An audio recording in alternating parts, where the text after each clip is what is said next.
Hello world, welcome to the 220th Climate Change Emergency Protest here in Washington, D.C. Howdy, y'all. This is Tanya, my wife, and we're at the Rage Against the War Machine rally.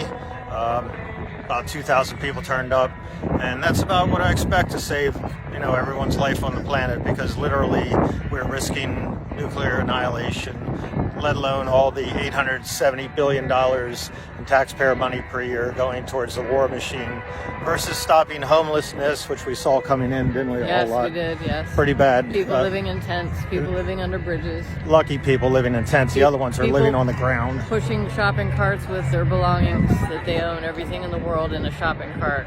So when 80%, 75% of your money's going towards a war machine in various ways, either Veterans Administration, because veterans coming home get no help, and then they need help and they need medical attention, and also just plain bombing the crap out of other countries that have no truck with us, that we tend to make them our enemies so we can keep the war machine going.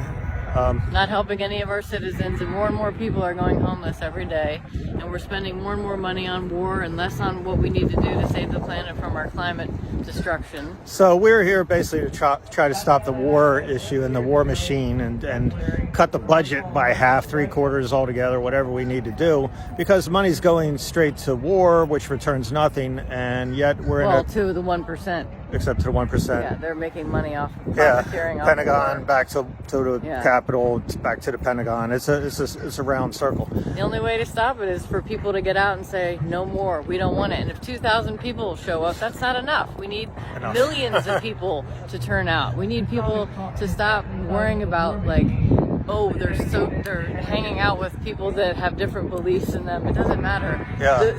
At the rally, it was amazing because if I was to label people, the average age was probably about 45, which is really sick because the college kids and the high school kids and those just graduated aren't here. Don't they know what's going on? There's a wide variety of races. It was a wide variety of outlooks, from left wing to right wing to middle. However, and I compliment the right wingers, you can say what you want about them, they were here. They were 70% of them were right wingers. You could tell by what they were wearing and how they were reacting to things, and really good speakers of all types speaking. But the commonality was trying to stop this craziness of spending $870 billion on war when we're spending $37 billion on climate change, an existential threat, as Joe Biden says.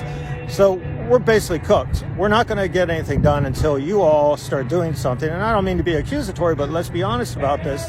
You had a reason why you chose not to be here. You had a reason why you're choosing not to take action with climate change. You have a reason why you're not standing out on the street or doing broadcasts or talking to people about climate change constantly.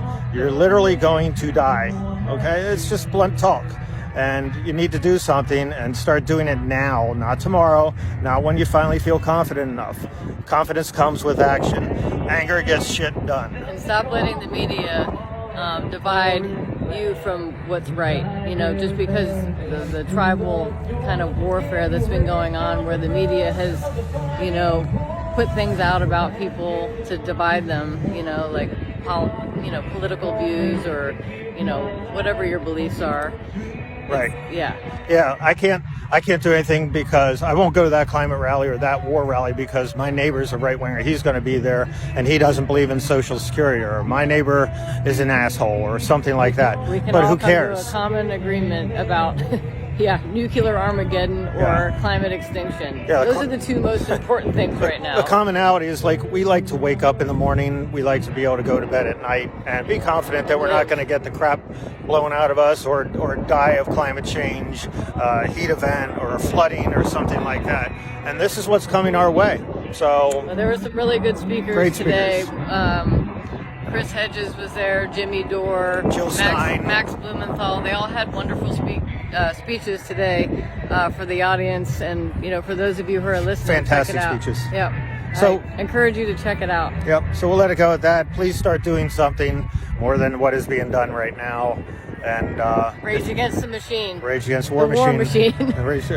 But if you have any kids or anything, you owe it to them. If you were a kid, if you ever knew a kid, if you once played as a kid, You owe it to yourself, your back self, your former self in a former life, and you owe it to the kids of the future.